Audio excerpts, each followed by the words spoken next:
கூலி படத்துடைய இன்ட்ரோ, இன்டர்வலு, அந்த கிளைமேக்ஸ்ன்னு சொல்லிட்டு அதை பத்தி சில விஷயங்களை வந்து கண்டிப்பா பேசி ஆகணும்னு எனக்கு வந்து தோணுச்சு.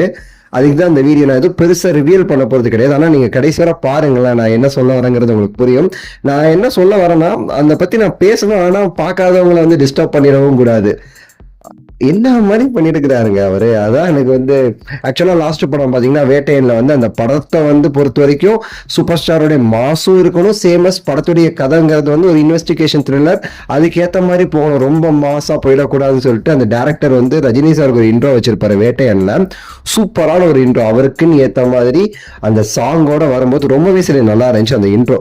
ஆனா ஜெயிலர்ல வந்து நம்ம வந்து இன்ட்ரோங்கிறது பெருசா கிடையாது, உங்களுக்கு தெரியும். ஜெயிலர் இன்ட்ரோங்கிறது அவ்வளோ ஸ்பெஷலா இருக்காது, சாதாரண ஒரு இன்ட்ரோ தான் கொடுத்துருப்பாங்க. லாஸ்ட் ஒரு ரீசன்ட் படங்கள்ல பேட்ட படத்தோட இன்ட்ரோ எனக்கு ரொம்ப ரொம்ப பிடிக்கும், தலைவருடைய என்ட்ரி. அதுக்கப்புறம் வந்து பெருசா என்ன எதுவும் வந்து இம்ப்ரெஸ் பண்ணல. ஆனா இந்த படத்துல லோகேஷ் அவர்கள் வந்து சம்பவம் பண்ணியிருக்கிறாரு.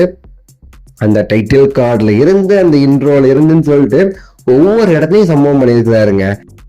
இன்ட்ரோ மட்டும் இல்ல, ஆல்ரெடி நான் சொன்ன மாதிரி இன்டர்வல் சீன் ஆகட்டும், அந்த இன்டர்வல் சீன் இருக்குது பாருங்க, அந்த ப்ரீ இன்டர்வல் சீன் ஒரு 20 நிமிஷம் நினைக்கிறேன், 18 நிமிஷம் 20 நிமிஷம் மாஸ் கிளாஸ் ஸ்டைல் எல்லாத்தையும் சேர்த்து வச்சு பண்ணியிருக்காரு பாருங்க அனிருத் அவர்களுடைய பிஜிஎம்ல. மிரண்டுட்டேன். அவ்வளோ சூப்பரா வந்து அவங்க வந்து அதை வந்து இது பண்ணியிருக்கிறாங்க. ரொம்பவே சரிங்க. இது வந்து 1000 கோடி எடுத்து வைக்கணும் கரெக்டா எனக்கு தெரிஞ்சு. அந்த அளவுக்கு வந்து ஒரு தரமான ஒரு சம்பவங்களை வந்து இவங்க எல்லாம் சேர்ந்து வந்து கொடுத்திருந்தாங்க. எதையுமே வாயிலேருந்து உளறிடக்கூடாது, ஏன்னா பார்க்காதவங்களுடைய அந்த இது நமக்கு வந்து தெரியும், அவங்கள வந்து நம்ம வந்து இது பண்ணிடக்கூடாது.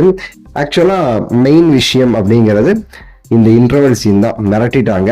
கிளைமேக்ஸுமே சரிங்க, கிளைமேக்ஸுமே ரொம்பவே சரி தரமா இருந்துச்சு.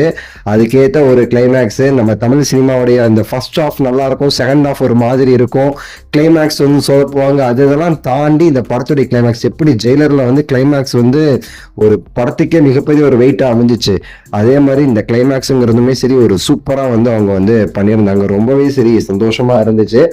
ஃபிளாஷ்பேக் சீன் ஆகட்டும் எல்லாமே சரிங்க. ஸோ லோகேஷ் அவர்கள் மிரட்டிட்டார் இந்த படத்துல.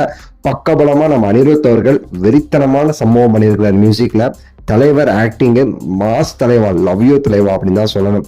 உங்க கருத்து நீங்க ஆல்ரெடி பார்த்துருந்தீங்கன்னா கீழே கமெண்ட்ஸ் பண்ணுங்க, லைக் பண்ணி ஷேர் பண்ணி சப்ஸ்கிரைப் பண்ணுங்க. அடுத்த வீடியோவில் சந்திக்கின்றேன். நன்றி, வணக்கம், மகிழ்ச்சி.